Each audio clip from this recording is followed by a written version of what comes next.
এই সেই কৃষ্ণচূড়া,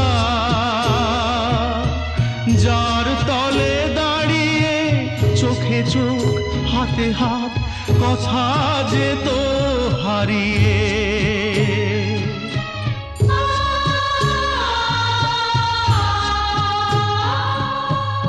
আজ এখানে আমার আশার সমাধি,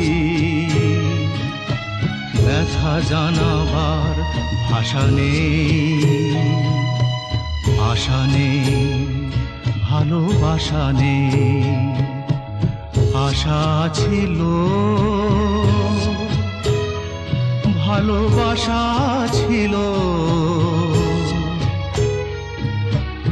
আজ আশা নেই, ভালোবাসা নেই।